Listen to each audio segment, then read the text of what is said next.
Now we see, bits meeting atoms, digital technology infiltrating legacy industry. For me, it's like looking for really good partnerships, which sounds crazy, but most of our pipeline is filled through partnerships. I think if you're going to lead on a pre-seed or seed investment, that I know what I don't know.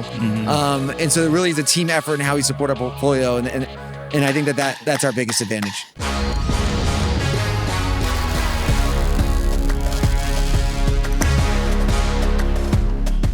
Welcome to Forging the Future, and I'm here in San Francisco at TechCrunch Disrupt, and I'm talking to Nathaniel Harding, managing partner from Cortado Ventures.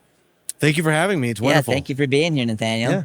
So, Cortado Ventures, what is that? We are a seed stage firm in Oklahoma City, focused on what we call the mid-continent, which is actually a term that we borrow from oil and gas, which describes the most prolific region in the U.S. historically. But we believe it describes a unique and emerging market where we invest in areas like Industry 4.0, future of work, and life sciences.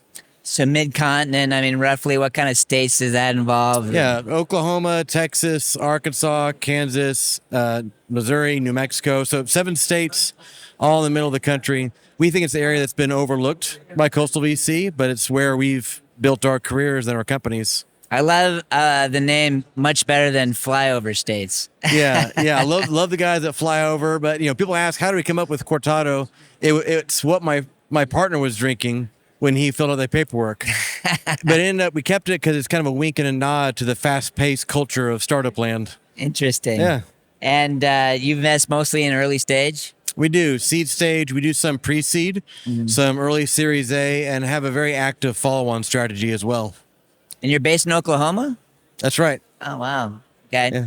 Yeah. You're the second person I've talked to about Oklahoma. Yeah. So, And there's been a lot of growth in venture capital. In fact, by our own estimate, the amount of venture capital in Oklahoma and the immediate area has grown tenfold in the last about 3 to 4 years. Why do you think that is?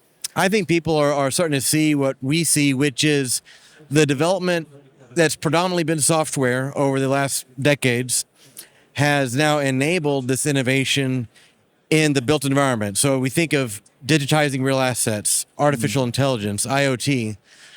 Now we see bits meeting atoms, digital technology infiltrating legacy industry. So you see more innovators that are bringing that technology, the kind of startup culture, into these sectors, and investors that are following that. I think it was probably accelerated by the pandemic.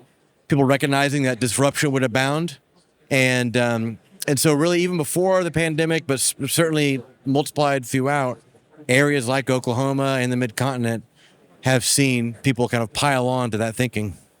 Is that the local investors that would traditionally be investing in other types of industries are now interested more in this digital transformation? Is that what's happening? That's right. Yeah. So Oklahoma is similar to places like Dallas and Bentonville, where you have people that traditionally had invested in things like retail or real estate, oil and gas. There's lots of money in these areas, but that money really hadn't been put to work in an organized fashion in early stage technology companies. Now we're part of this revolution changing that. I come from oil and gas. I'm 3rd generation, 8th person in my family to work in it. That's where I made my money. That's where I learned to do, how to use technology in an old, industry like that. But so because of that background, I've been able to kind of convince my cohorts that, really the same kind of risk appetite and the entrepreneurial spirit that drove developments in those industries, it's actually a pretty natural fit and a very easy parallel to now invest in technology. We're trying to do something similar in Houston. Obviously, Houston, very oil and gas, now wants to be the energy capital of the world, and had that past Texan wildcatter spirit of throwing money in a hole in the ground, right? And trying to redirect that toward technology. But there is some resistance, understandably, in that, they don't understand that space at all, right? They've made their money in oil and gas and real estate, and now it's they consider it a little bit riskier to approach tech. How have you gotten over that hesitancy? Some of it is just knowing how to evaluate it. So in Oklahoma and in Texas, A lot of people know how to evaluate, or they know somebody who knows how to evaluate like an oil and gas property. Well, so we spend a lot of time kind of teaching people how to evaluate a tech company. And also we point out that in oil and gas investing, there's a fairly tight distribution of outcomes. You have some stinkers and you have some barn burners, but even the outliers are still relatively closer together. Whereas with startups, the worst you get is zero. Since it's not leveraged, there's no negative, there's no compounding negative outcomes. The worst you get is zero. But the best you get is 100x, 500x, 1000x. That's never been the case in a real asset. Let's broaden it even beyond oil and gas. It's a real asset. So I think that realization really sparked a lot of interest in that investment community. But also, I'll take a different angle. A lot of our LPs come from industry. They're CEOs in some of these sectors, and not just exploration and production, but also power gen, real estate, utilities. Well, they actually view a lot of what we do as a farm team for technology. There's those record low levels of corporate R&D. So a lot of these companies look to tech startups to bring the next wave of technology that they may adopt, they may be a customer of, they may acquire, but at the very least, they don't want to be left out and made obsolete. So they actually view a lot of what we do as a way to gird against that, but also to embrace it. Is that mostly family offices or corporate venture or both? Family offices, a lot of individuals, Okay. a lot of family offices, and then a lot of not like fully corporate venture, but that's becoming more and more. We're actually seeing more corporate venture start to do this. You see, announcements of places like Tulsa where they are now formally working with corporate VC in a fund structure.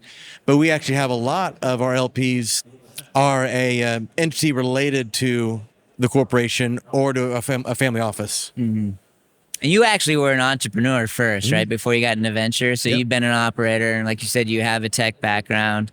Tell me a little bit about your business before venture. Sure. Yeah. So I really cut my teeth as an engineer, mechanical, petroleum, civil. I was a civil engineer in the Air Force. Got to work in Afghanistan with logistics. But really, most of my career was working for a large oil and gas exploration and production company. And before then leading my own company with a family company. We brought in outside capital. We made a technology first company, really transformed the business. It grew more in 3 years than the previous 30 years combined. Had a great exit, great outcome for our investors and for the leaders of the company. And then from that, started my own company with my partner. Brought in private equity. Again, a technology first approach. We proved new areas of development. That was really our focus. Was we wanted to go somewhere that people hadn't explored, but use technology, embrace it to find and develop new areas, but then to operate more efficiently. And that's what we did. And that's really where I learned what it was like to use technology in a legacy sector, what it was like to work with outside capital and to sell to a private equity-backed firm. So that whole M&A process was very valuable for me. Angel investing, both related to and not related to those operating areas. But importantly, I learned what it's like to go from an idea to a thriving enterprise, which is really where we invest, where somebody's at that early stage. They haven't hired anybody yet, and we help them through that process.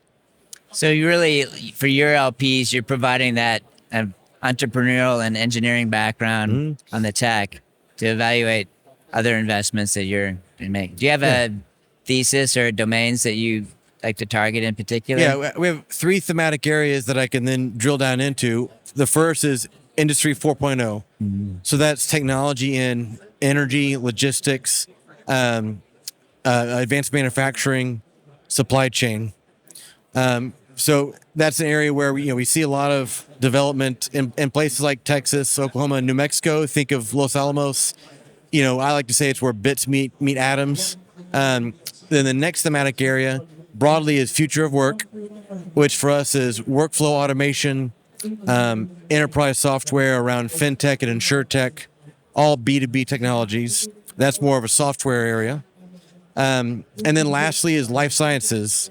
So my partner at the firm, Mike Marotti, he really leads the life sciences aspect. That's digital health, that's medical devices, biotech. Because in our part of the country, and actually in Oklahoma City, there's a nationally ranked research park that tied to university, OU, that has very little private capital around it. And so that was an opportunity that we saw really working in that network. And now OU's biotech startup program is co-located with us because we see a lot of value in having the ecosystem builders co-located with us as investors so we can get an early look at these companies. Interesting. How long, if I may ask, did it take you to raise that 80 million fund? That was this year, right? Fund two, it took over a year. Over a year, yeah. Now, if we had targeted a fund that wasn't bigger than Fund One, it would have been a matter of months. We had near unanimous re-ups from Fund One investors, plus also several institutional investors. But still, I mean, I think it's going to take more than a year to raise a fund that's worth raising, and sometimes 18, 24 months. And so I think if there's any emerging managers out there that are looking to start their first or second fund, that's something to plan around. Same thing for founders. Rounds are taking longer to put together. You're seeing more insider rounds to kind of bridge to the next stage to buy time for a longer horizon for that round. And those are all things to plan around. That's what we advise our Portco founders to do as well. Any advice for an emerging fund manager trying to raise capital right now that you saw in the last 12 months? Definitely soft circle a lot before you launch. Absolutely. It's always true to focus on family and friends and your immediate network, the kind of friends of friends.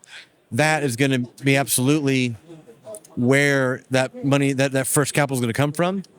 And, general rule of thumb is whatever you are just certain you can raise from your immediate network right out of the gate, your fund size should be like roughly 5 times that. Okay. Because then you'll start digging, you'll find that next tranche, you'll build on that. But really understand what you can do with that immediate network. Because, through thick or thin, whether it's tough fundraising times or not, that's going to be the network that delivers for your first couple of funds. How many LPs did you have to talk to? Well, it depends on how you define talk. Does the email that's ignored count? No, I'd say, so we have 100 LPs. Okay. And I would say I had a meeting with probably 500. Really? Yeah. And, so many more than that were emailed. But so I get it. There's, whenever I'm talking to a startup founder, there's a lot of empathy and respect for what they're going through. But yeah, I would say about 500 meetings that eventually translated into about 100 LPs. I think that's one thing that startup founders don't realize when it comes to fundraising is how many meetings you actually have to have. And so many of them want to kind of skip that step and get right to the product development. I just want to build my company. I don't want to talk to all these LPs, right? But it's a tremendous amount of work. It is. Right? And I think there's an aspect of going through that trial is maybe a good test if this line of work if you're cut out for it, So yeah, there's really no kind of magic, secret sauce to it. But if you're able to communicate that vision and build a team, and earn the investment of those kind of early believers, that's a good indication that you're on a good path. And what are you hoping to get out of TechCrunch Disrupt? I mean, other than the speaking engagement, why are you here? Yeah, we love meeting founders and people that are building amazing things all over the world. And even if they're not currently located in our geography, because of our network and our know-how, we may be able to help connect them to customers. And so finding them, this is an amazing way to do that. And certainly being able to share our story on stage earlier is a great way to do that. TechCrunch has always been fantastic about sharing stories from everywhere, from all stages. And I think there's no better stage in the world to be able to do that. So if I was a founder or startup and I was interested in maybe reaching out to Cortado about a potential investment, I mean, what's the best way to do that? We make it super easy. Just go to our website, which is cortado.ventures. Cortado.ventures. And on the contact form, there's a 2-minute survey you fill out that actually has kind of a back-end program behind it that will give you really quick feedback on whether it's a fit, and if not, then here's some feedback on why, and then kind of where to go next. If it is potentially a fit within one of our thematic areas, a scheduling link make it really easy, low barrier, because I know that's what I wanted when I was, a founder and entrepreneur. But yeah, the website, Cortado.Ventures is the best way. Perfect. Great. Well, thanks for coming on the show. Really appreciate it, Nathaniel. Very interesting story. And definitely going to keep my eye on Oklahoma. It sounds like there's a lot of great things happening out there. Oh, thank you. You're my neighbor in Texas. Exactly. So it's been a You're pleasure just to be on here. Practically down the street. That's right. In Texas terms, anyway. Yeah, and if you get to Houston, look us up. We'll do. Thank you. I'm here at TechCrunch in San Francisco with George Munguia, Strategic Partnership Manager at Forecaster, coming to us from Austin, Texas. A new Texan. Yeah, you got your boots and your hat yet? Yeah, actually the only way I can say hi to people is saying yeehaw nowadays. So it's kind of my thing. My thing. And you're also founder of a stealth startup, which apparently you can't talk about. Well, I'm happy to give you kind of the rundown at least of what we're doing. All right. Yeah, well, let's talk about that a little bit. I mean, you're here at TechCrunch Disrupt. For sure. One of the many startups walking the floor. Yeah. So some people might know, what is a stealth startup? Yeah, I mean, so... And why go stealth? Why go stealth? Yeah. I think, at least for me, it might be a little bit different from a lot of other people. Like, I genuinely believe that when you're building, you're going to pivot a lot. Like, I have a lot of friends that have been in Y Combinator or R and just graduated, and they're telling me, man, they've pivoted 15 times within their batches, right? Like started as some investment banking solution for quant finance and ends up being, a retention platform for caterers or something like that. That's that's not a real company, but you know what I mean? It could be. Maybe there is one here. Who knows? But yeah, I mean, they're constantly pivoting, constantly moving. So for us, we're really just trying to talk to as many customers as possible. And we actually started as like an on-demand staffing for restaurants. So imagine like an Uber for restaurant owners. You order a worker, they come and fill a shift, and then they leave. Margins on that are really well. Staffing agencies charge like 80 to 100%. So we were like, let's charge 40. Hard part with that is the scalability. You would essentially have to knock doors and launch one market at a time. And I'm a B2B SaaS guy, right? Like I worked in raising money for startups, syndicating deals, doing some investments on the side. And how many startups have you done so far? So it's going to be my second. Been a part of anyway. Yeah, well, been a part of, man. Wow, like 6. I had one in college before ChatGPT was the thing, that was AI writing for students because I was lazy and I didn't want to do my homework. So we built something that did our homework. How did you get interested in actually being an entrepreneur and wanting to work in a startup? Oh, man. I mean, like, I was 5 and, like, selling rocks back to my family that I'd find on the side of the road. So it's like, you know what I mean? You can't really, like, I feel like it's just in your blood. Like, you have to do it. And I've always been somebody that has really loved just trying new things and wearing a ton of different hats. And solving problems. And I like authority, but I don't love necessarily like the guidelines of coloring within the framework that they give you. I'm always like, well, no, we could do this. It's more innovative this way. It's more innovative this way. And creating why your are we own thinking reality. like this? Exactly. Like this doesn't make any sense. And I think it's really beautiful when you get to do that, because sometimes when you're not following by everybody else's rules, you get to actually change a lot of people's lives, which is amazing. Well, if you can sell rocks to people for money, it sounds like you're a heck of a salesman, and I want to talk to you later. But, yeah. If you want one, let me know. I have some outside. So nice. So you went stealth just because you might be pivoting later and you don't want to get the wrong messaging out there, or is it like you got some super stealth technology you don't want to tell the competition about? No, I mean, I think the competition side of things I think that's kind of silly. Honestly, it was like, my thought process behind it is like, if everybody has ideas, but it's harder to execute than anything. So if you have an amazing idea and you can't execute on it, it doesn't matter. Everyone has great ideas. So like, I'll tell people what we're building, but for the most part, it's like, I think once we're really ready to have that MVP and go to market with it and get some sales in the door is when we'll be a lot more public. And honestly, like, it's kind of great marketing. Yeah. Like, it really is. Like, people will say, oh, stealth startup, what is it? Yeah. What's going on? What are you working on? Now I'm curious, right? Yeah, you're like, oh, this is really interesting. So we made a massive pivot recently because we couldn't find any data on these restaurant owners, these anything like that, right? And in my job and previous jobs, I'll make lead lists on LinkedIn and have to scrape data and then Zoom info, and it's super freaking expensive. So what we're doing is essentially you describe your ICP in 2 sentences, and then we grab all public domain data and then scrape it and make a lead list for you that is your exact ideal customer persona. Interesting. But the way we do that is we integrate into your HubSpot, your Salesforce, and any kind of CRM that you're using for data, and then learn about your customers. Okay. So we're taking all the data of won deals, leads, everything like that, and then just creating the prospecting list for you so that SDRs don't have to spend 60% of their time doing that. Interesting. Have you been to TechCrunch before? No, this is first time. It's been awesome. Wow. Yeah. Okay. I've actually been, I was supposed to be out in San Francisco for 4 days. Been here 2 weeks. Oh, really? Yeah. Just because there's so many shows? Yeah, so I went to SaaStr, went to like the Dreamforce after events, you know, and then TechCrunch, and then I'm headed to Silicon Slopes in Utah next week, and then FounderCon back here, Techstars. So we're a Techstars company.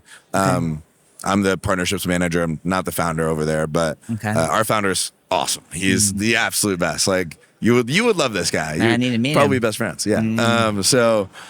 Yeah, it's been really cool. I love San Francisco. Way different from Austin. What are you looking for going to those events? I mean, what are you trying to do?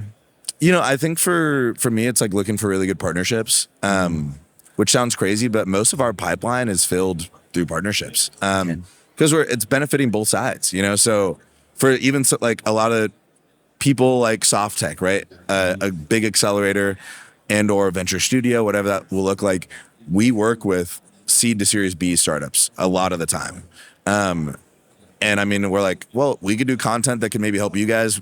You guys obviously have incredible content that could help our audience. Is this Forecaster? Yeah, this is Forecaster. It's Okay. like, let's invite both of them together. And then, you know, it benefits both parties. If somebody is really interested in soft tech now, then you guys can talk to them. And if they're like, oh, wow, Forecaster is actually a solution that we need, we're happy to help. So you've been through Techstars before? So you're a Techstar alumni, or you're in Techstars now? No. Gosh, no. So Okay. I'm working at Forecaster. I do strategic partnerships over there. Okay. But our founder, our founders went through Techstars once, and now he's a second-time Techstars founder. Okay. So, yeah, we just raised our seed 2 round.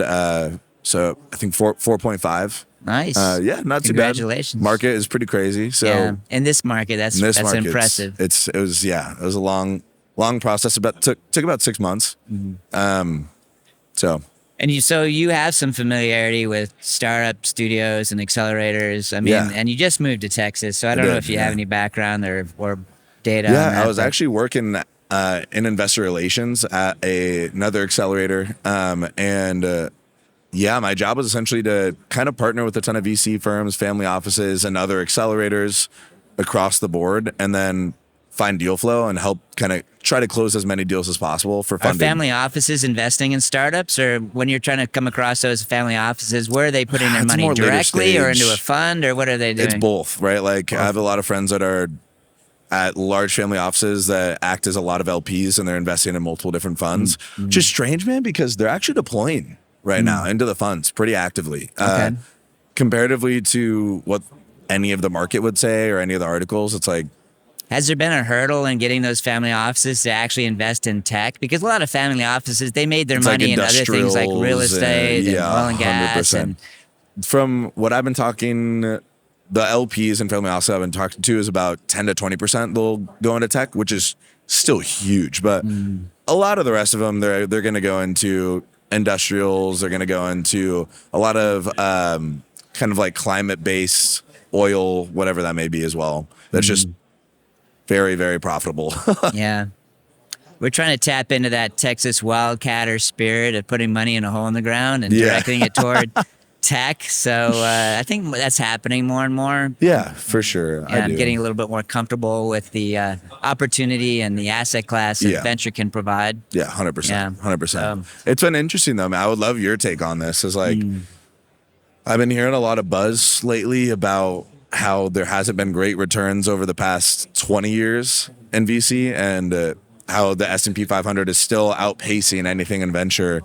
Personally, I don't believe that. Like, I mean, I've seen it across the board. I've raised a lot of money for different startups, and I've seen crazy returns from a lot of these guys. But I feel like it's kind of being the narrative is private money in VC is horrible right now, horrible returns. You'll never get your money back. Just invest in the public market. So, like, what are you kind of seeing with that? Do you feel like that's true? Like, I think some investors that haven't been in the asset class have more of that perspective right now. You know, we're hearing from family offices that are saying like, well, venture's struggling, and if venture's struggling, they're not going to be able to fund the startups, and the startups are going to go out of business. And so this is a terrible investment for us. And then my point is like, well, now is actually the time to invest. This is where valuations are lower. This is where the opportunities are. Yeah, it's amazing. The down amazing. rounds, you know, you're going to look back, 6-7 years from now and go, dang, I wish I had put my money in 2023. Because it's just like what Warren Buffett says, right? Be greedy when people are fearful. Be fearful when people are greedy. Yeah. Greedy times are 2020. Everything was like off the map. 2021 evaluations? Oh my God. I feel bad, honestly. For a lot of those startups, they're kind of screwed right now because, I mean, their valuation good was news, bad news. So they had really high valuations, they got a lot of money, but now they're in a different spot. I worked at a startup that raised, it went from seed to Series B in 1 year. Yeah. Within that 2020 to 2021. Those are they heady raised times. 40 million Series B. I was like, this is crazy. And I don't know if they've raised since. I don't think they have. But I mean, how do you, right? Like that valuation in that time frame, if you raise a down round, horrible signal. Yeah. Right? It's a struggle. So have you felt like you've been able to kind of like become friends with some of these guys and like, or any of these founders if they're, amazing female founders, well, amazing it's a relationship building. So you founders. get under the hood with the founders. You get to know them, understand who they are, whether they're coachable, and then you're able then, besides getting on the hood of their tech, but you're able to then know, well, okay, this is a founder I can bet more money on. So you have an initial engagement and you get to know them really well over a 4-month period, as you can imagine. Yeah, of course. Just like we're best friends now. Yeah, of course, right? Exactly. I get it, man. I get it. Exactly. Oh, that's awesome. Well, George, thanks for coming on and telling us about your Yes. experience. Yeah, good luck at TechCrunch. Thank you. You too. And You too. hey, let's catch up in Texas. You're just down the road from us. Right down the road, man. I'd love to see it. Thanks so much, Chris. And I'm here at TechCrunch Disrupt in San Francisco, speaking with Michael Basch, CEO, general partner, and founder at Atento Capital. Welcome to the show, Michael. Thank you for having me. And you're based in Tulsa, Oklahoma? Tulsa, Oklahoma. Wow. Okay, so let's talk a little bit about that. It's been a while since I've been in Tulsa. I can't remember if I took our kids up through there or not, but you're. Tell me a little bit about Tulsa. Why Tulsa? What's going on there? Yeah, so look, I was actually born here in San Francisco and raised in Los Angeles and lived in New York, London, Tel Aviv, New York, Tulsa. Been there for almost 6 years, and now 12 members of my family live there. So we like Tulsa. I think as someone that's lived in a lot of big cities, I think if you're optimizing on kind of a great quality of life in a place where it's still kind of a city, but it's still small enough where you can make a big impact, I think it's like the perfect place. And so I loved it. Is there much in the way of startups and ecosystem there yet, or is it just starting? So 6 years ago when I moved there, I think there were 4 or 5 venture-backed companies there. I think we now have about 35. So it really is growing. We have 2 companies that have 9-figure revenue, and 5 or 6 kind of through Series A businesses. And so it feels like it's really starting to get going, which is exciting. Does Atento focus on Tulsa? Yeah, so Atento. So we have a bifurcated strategy. We lead on pre-seed and seed. The company either has to be based in Tulsa or really willing to relocate there. And then we're opportunistic on Series A and Series B, kind of nationwide. And we do a little bit of fund-to-fund investing as well. Okay. Why the requirement to relocate? Because that sounds more like a government thing. Right? Yeah. Because you're an independent company, right? We are an independent company. We're actually the venture arm of a family foundation, specifically in Tulsa. Okay. So the George Kaiser Family Foundation is a $5 billion foundation, place-based in Tulsa, trying to address intergenerational poverty. And 99% of their philanthropy is Tulsa-based. And so while we can invest anywhere, we're really trying to kind of change the circumstance of a specific geography. And so things that we're thinking about is how do we create paths of upward mobility for Tulsans? How do we democratize access to capital for Tulsans? And we think with some of the legacy industry there's certain areas of focus where Tulsa has a unique right to win. And we want to provide but not just the financial capital, but the human capital and the bridging of networks for the people that are building their companies there. And so we we've led in the last 3.5 years 19 investments, 14 of which we relocated to Tulsa, 5 of which were in Tulsa, and some of those, one of those companies that has 80 people now, and so we're pretty we're I don't want to say we're drinking our own Kool-Aid, but we're excited about the leading indicators of our progress. Where were those companies coming from that relocated? I mean, a wide array of places. The closest would be Oklahoma City or Kansas City. We have South Africa. We have a Norwegian founder. We have Boston, Barcelona. We now have a company moving from Argentina. Wow. So we have 3 Spanish first people on our investment team. And so we think we have an unfair advantage in looking for Latin speaking or Spanish speaking founders in other countries that are trying to come to America and doing outreach to them and say, hey, if you're coming to the US, why not Tulsa? My wife's from Argentina. Atento actually means helpful in Spanish. And so that's been kind of an interesting social experiment. So really it's, we've had several from Texas. Love Texas. And we've had good success so far. There's been and good learnings as to how to continuously improve.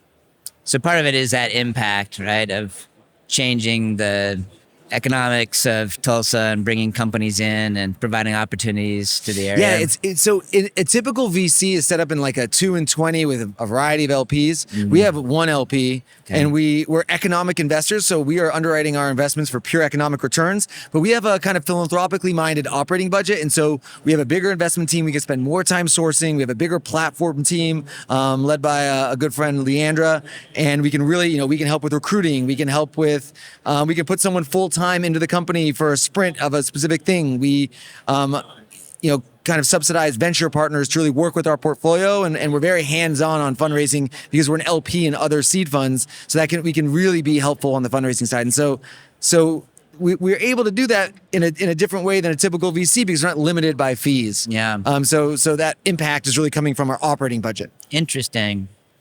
So you do both direct investments in startups, so you also do a fund of funds? About 80% direct and 20% fund of funds. Okay. What's the requirement for like a fund of fund investment? I mean, what gets you interested there? Yeah, and it's evolved.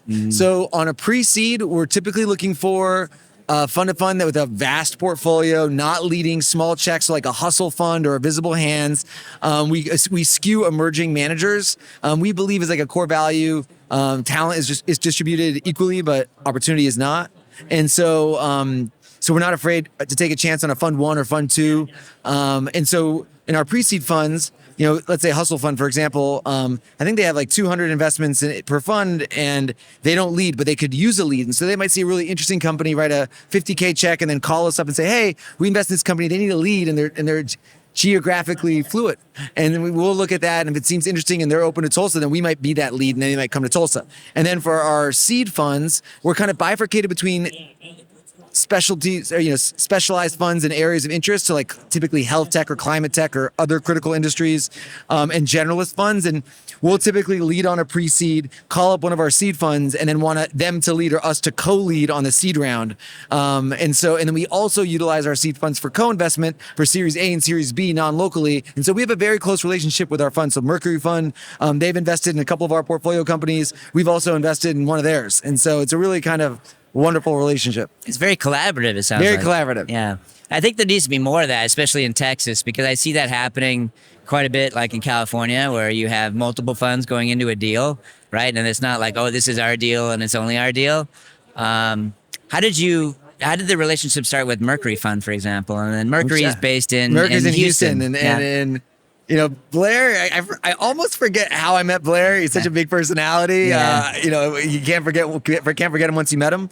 And actually, funnily enough, I think CB Insights listed them as the most active fund in Oklahoma. Somehow not us, But so I still don't know how that happened. Yeah, we met through a mutual friend, and Blair's wife is a veterinarian, and there was a company in Oklahoma called Televet that we were looking at, and they have actually recently rebranded Auto, but Blair brought in Dundee. Dundee led the seed. We invested, Mercury led the A. We invested with them there as well. And next thing you know, they now raised a big Series B. The sad thing is they moved to Austin. So that wasn't a win for Tulsa. But it was a huge success. And we really got to know the Mercury guys. And actually that they really, turned, at one point that it was a question as to whether or not that company might make it. And they put one of their partners in full time and turned it around. And it was really like an example of a VC rolling up their sleeves and getting their hands dirty for a really positive outcome. And, wow. and I would say Blair's wife being a veterinarian was get an unfair advantage, really understanding the customer profile. I always think it's very interesting how people end up meeting through collisions that are just fairly random. And I think that that's a point that we try to make with our own startups is go talk to people you don't know.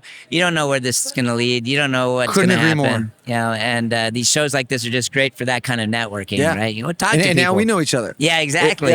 And we both know Blair, so it's kind of interesting. Just had coffee with Blair a few weeks ago, actually. So, well, how did you get into the investment space? I mean, it sounds like you moved around a lot. You've been in different locations, as far away as Tel Aviv.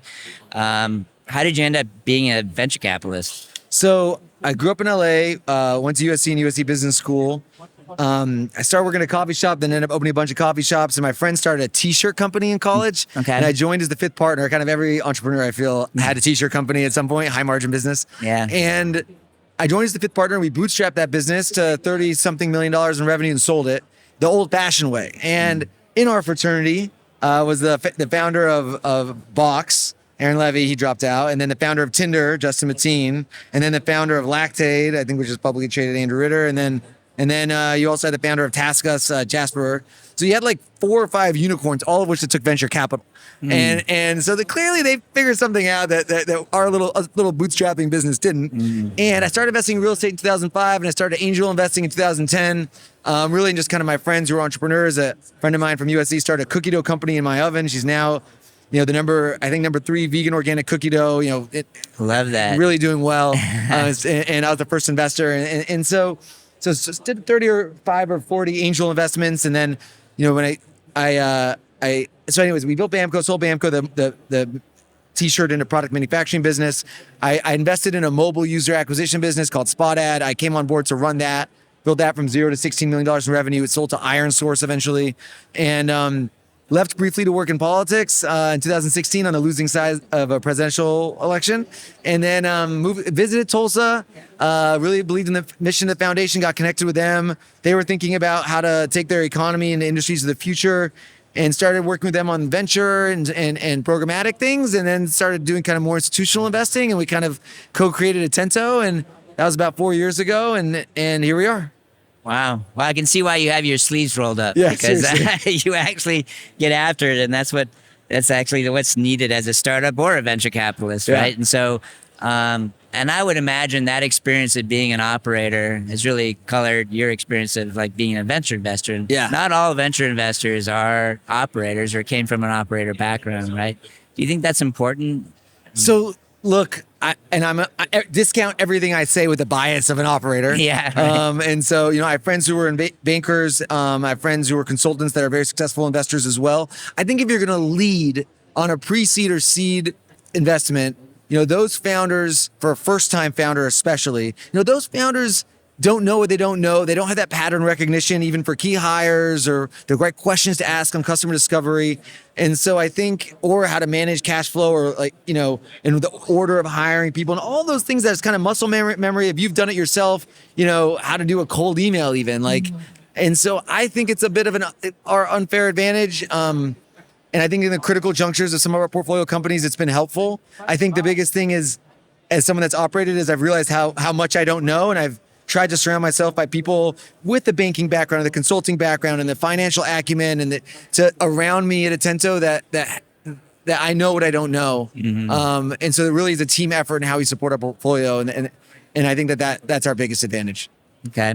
We have this real hyper intense focus and kind of mission of this foundation that's kind of putting all the pieces together. That I'm a founder, I have talent over here, I have cool office space over here, I have multiple VCs looking at me, I have accelerators over here, I have a bunch of different venture summits, folks in a bunch of different industry, be it climate tech or black venture capital or health tech or the future of energy. And so I wouldn't say that if you're building a social media company that Tulsa's the best place, or a fashion tech company that Tulsa's the best place, but if you're building an enterprise business, a climate tech business, a health tech business, a cybersecurity business, these are places that we think we have an unfair right to win. And you can do so much less dilutively because the cost of labor will be 30 or 40% less than the coast. Interesting. Is this your first TechCrunch? This is. It is. Wow. Yeah. Okay. Mine too. Yeah. And how's it been so far? I mean, why are you here? You know, I think as someone that was like born here and raised in California, and I try and come to San Francisco once a year, I think it's good to hear from other people that are living in this 24/7, the things that they're thinking about. I was especially interested with, Chat GPT coming out this last year. I mean, AI, everything was Web3 2 years ago. Everything is AI right now. Just what people are saying and thinking. And I've met a plethora of interesting founders that are here for the battle, especially in kind of future of energy. I met a battery company. I met a really interesting manufacturing automation business. These hard industries, Tulsa is a legacy advanced manufacturing town. Mm-hmm. And so these industries are very relevant to us. And so seeing what people are thinking about from all over the world, met a company from Singapore, met a company from Mexico City, met a company from San Diego, from England, from Scotland. And so it's just having access to so many companies in such a concentrated period of time is super interesting. I'm sure we're in venture capital. We're in the business of learning. We're in the business of learning about new companies, learning about new spaces. To be able to kind of get this much input in such a concentrated period of time is what gets me excited to go to work every day. And you're speaking here this week? I'm speaking with a colleague of mine and another VC in Oklahoma called Cortado Ventures. It's kind of something along the lines of like, what the unfair advantage is of building companies, investing in companies in the heartland, in the mid-continent. Yeah, interesting. So I'm sure you'd agree with it. Yeah, exactly. And if I'm a startup and I'm interested in potentially moving to Tulsa and I'm in the domain that you're interested in, I mean, would I reach out to you, or how do I get in touch with Contento? So we're really accessible. I'm very accessible. My team's very accessible. If you fill out our website, we'll get back to you. My email is m as in Michael at attentocapital.com. Okay. Me or someone on my behalf will reply to that. My inbox kind of gets crazy sometimes, but we want to be accessible, and we have a big investing team, so we want to take at least one meeting with everyone that's interested in meeting with us if it's relevant. And so if someone has I like to joke because my wife's from Argentina and then Israel, that she always dreamed of moving to Tulsa one day. If someone's sitting anywhere in the world and they're dreaming and their aspiration is to build a company in Tulsa, Oklahoma, we want to at least hear them out and try and make those dreams come to reality. Yeah, that's great. And you also have a podcast, I hear. Yes, the Be Atento podcast. Okay, and that's available everywhere. Yeah, check it out. You can. I think it's available where all podcasts are available. We typically interview founders and GPs within our broader network and kind of telling their stories and why it's interesting and relevant. And I think we'd love to have people give it a listen. I'm definitely going to check it out and subscribe. I appreciate it. Well, Michael, very interesting. Thanks for coming to talk to me today. Thank you for having me. And looking forward. It sounds like I need to get to Tulsa. I think you're overdue for a trip. We'd love to have you. Perfect. Thank you. Thank you so much.